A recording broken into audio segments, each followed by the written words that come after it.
আপনি 7 দিন ধরে অনাহারে আছেন, 7 দিন ধরে আপনার চুলায় কোনো আগুন জ্বলছে না, আপনি টাকার অভাবে চিকিৎসার অভাবে মারা যাচ্ছেন। দেখবেন এই সমাজে আপনার খোঁজখবর নেওয়ার জন্য একটি মানুষও নাই। কিন্তু এই সমাজে আপনি নিজেকে প্রতিষ্ঠিত করার জন্য, নিজেকে ডেভেলপ করার জন্য, নিজেকে উন্নত করার জন্য, নিজে ঘুরে দাঁড়ানোর জন্য ভালো একটি কর্মসংস্থান করতে চাচ্ছেন, দেখবেন আপনাকে নিয়ে সমালোচনা করার, আপনাকে আদেশ উপদেশ দেওয়ার লোকজনের কোনো অভাব নাই।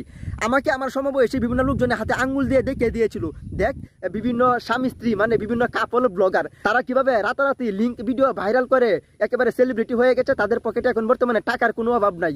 তো আমাকে আমার বিভিন্ন সমবয়সীরা বিভিন্নভাবে বলেছিল, আসলে আমার এই ভিডিওটা যেহেতু আমার ফ্যামিলির লোকজন, আমার এলাকার লোকজন বেশি থাকে, তো আমি একদম কি বলতে চাচ্ছি আপনারা সকলেই অবশ্যই বুঝতে পারবেন। আমাকে আমার বিভিন্ন সমবয়সীরা বলেছিল, তো তুইও বিভিন্ন কাপল ব্লগারদের মতো লিঙ্ক ভিডিও ভাইরাল কর, দেখ তুই রাতারাতি ভাইরাল হয়ে যাবি, তো তোর পকেটে টাকার কোনো অভাব থাকবে না, তুই সেলিব্রিটি হয়ে যাবে।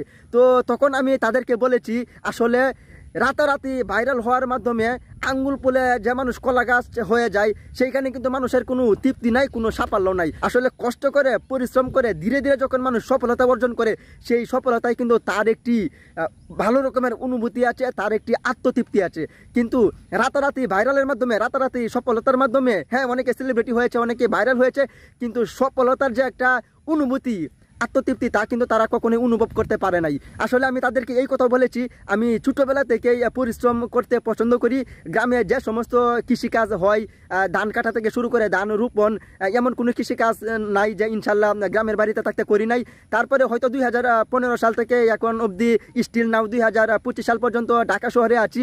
আর ঢাকা শহরে থাকলেও এখানে ওয়ার্কার লেভেলে কাজই করি, এখনও প্রতিদিন শরীর ঘামে, শরীর দিয়ে পানি ঝরে। তো কষ্ট করে পরিশ্রম করে মাস শেষে যতই বেতন পাই না কেন, সেই বেতন দিয়ে আমার নিজের এবং পরিবার যেভাবে চলুক না কেন, এরপরও আল্লাহর কাছে লাখো কোটি শুকরিয়া, আলহামদুলিল্লাহ, আল্লাহ আমাকে ভালো রেখেছে, সুখে রেখেছে, খুব শান্তিতে রেখেছে। আর আমি তাদেরকে বলেছি, আসলে রাতারাতি লিঙ্ক ভিডিও ভাইরাল করে আমাকে সেলিব্রিটি হতে হবে, প্রচুর পরিমাণে ইনকাম করতে হবে, এইরকম মন মানসিকতা ভাই আমার নাই।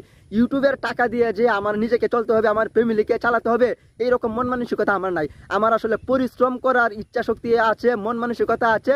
আমি আসলে তাদেরকে বলেছি যে হ্যাঁ আমি নর্মাল ভিডিও বানাই, নর্মাল ভিডিও তৈরি করি, তো আমার মধ্যে ইচ্ছা শক্তি আছে, আমার মধ্যে কনফিডেন্স আছে, ইনশাল্লাহ একদিন আমি সফলতা অর্জন করব। আমার এই নর্মাল ভিডিওই একদিন প্রচুর পরিমাণে মানুষে দেখবে।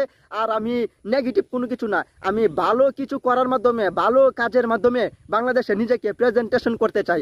আর আমি পরিশ্রম করে সফলতা অর্জন করতে চাই, কারণ আঙ্গুল পুলে কলা গাছ হওয়া যায়, কিন্তু সেই সফলতা কিন্তু বেশি দিন টিকে না। যারা লিঙ্কে ভিডিও ভাইরাল করে মিডিয়াতে আসলে সেলিব্রিটি হয়েছে, ভাইরাল হয়েছে, আসলে মিডিয়া এমন একটা প্ল্যাটফর্ম, এখানে আপনি যদি ভালো কিছু করার মাধ্যমে আপনার জায়গা দখল করে নিতে পারেন, তাহলে আপনি দীর্ঘদিন লাস্টিং হতে পারবেন। আর আপনি যদি নেগেটিভ কিছু করার মাধ্যমে রাতারাতি ভাইরাল হয়ে যান, যেরকম আপনি রাতারাতি ভিডিও লিঙ্ক করে ভাইরাল হইলেন, সেরকম আপনার ডাউন হইতেই কিন্তু আপনার এক রাতেরই ব্যাপার। তো ভালো কিছু কর্মের মাধ্যমে, ভালো কিছু কাজের মাধ্যমে আপনি যদি মিডিয়াতে জায়গা করে নিতে পারেন, তাহলে কিন্তু আপনি দীর্ঘদিন লাস্টিং করতে পারবেন। তো আমার সমবয়সী যারা আমাকে নেগেটিভ ভিডিও তৈরি করে রাতারাতি ভাইরাল হওয়ার জন্য পরামর্শ দিয়েছেন, উপদেশ দিয়েছেন, আমি তাদেরকে আসলে এই কথাটাই বলেছি, এই কথাটাই বুঝিয়েছি। আর একটা কথা আছে না, আমরা ছোটবেলায় বইয়ে পড়েছিলাম, আসলে যারা বিশাল প্রচুর পরিমাণে জ্ঞানী তারাই কিন্তু এই কথাটা লিখেছেন যে নিন্দুকের করা সমালোচনা আমাদের জন্য মঙ্গলজনক। আসলে নিন্দুকের এই সমালোচনা যদি না থাকতো, তাহলে আজকে আপনাদের ভালোবাসায় আমার 150K সাবস্ক্রাইবার কোনোদিন প্লাস হতো না। আমিও কিন্তু প্রথম যখন অনেক কষ্টের মাধ্যমে এই ইউটিউবে আমি এসেছিলাম, তো হয়তো 1000-2000 সাবস্ক্রাইবার হওয়ার পরে যেহেতু আমার কোনো ভিডিও ভাইরাল হচ্ছিল না, আমি ইউটিউব ছেড়ে চলে যেতাম। কিন্তু যখন আমাকে নিয়ে বিভিন্ন লোকজনে ক্রিটিসাইজ, সমালোচনা করা শুরু করলো, তখন কিন্তু তাদের ক্রিটিসাইজের সমালোচনাগুলো আমার কানে আসার পরে কিন্তু আমার ভিতরের প্রতিভা আরও জেগে উঠতো। তাদেরকে দেখানোর জন্য, তাদেরকে বোঝানোর জন্য যে ইচ্ছা শক্তি থাকলে সবকিছু ইনশাল্লাহ করা যায়। আমি হাল ছাড়িনি, আমি ধৈর্য ধরে কাজ করেছি। আর আপনারা যারা আমার ভিডিও দেখেন, আমাকে সাপোর্ট করেছেন, অনেক ভালোবাসা দিয়েছেন, আশা করি পরবর্তীতেও আপনারা আমাকে এইরকম ভালোবাসা দিয়ে যাবেন। আর আমার মনে এরকম একটা কনফিডেন্স আছে যে এইরকম নর্মাল ভিডিও দিয়ে আমি একসময় এই বাংলাদেশের মানুষের মন জয় করে নিব। আর যারা যারা আজকের আমার এই ভিডিওটি দেখছেন, আশা করি তাদের মধ্যে যারা যারা আমাকে বিভিন্ন নেগেটিভ কথা বলতো, বিভিন্ন আদেশ উপদেশ দিত, আশা করি তাদের মধ্যে অনেকেই এই ভিডিওটি দেখছেন। তো যদি আপনারা ভিডিওটি দেখে থাকেন, আশা করি আপনারা বুঝতে পেরেছেন আমি আপনাদেরকে কি বুঝাতে চেয়েছি। তো দর্শক, এতক্ষণ আপনাদের সঙ্গে ছিলাম আমি মোহাম্মদ হিরণ বাদশা। দেখা হবে নতুন কোনো ভিডিওতে। ততক্ষণে সবাই ভালো থাকবেন, সুস্থ থাকবেন, নিরাপদে থাকবেন। আর হ্যাঁ, সবাই মা বাবার সেবা যত্ন করবেন।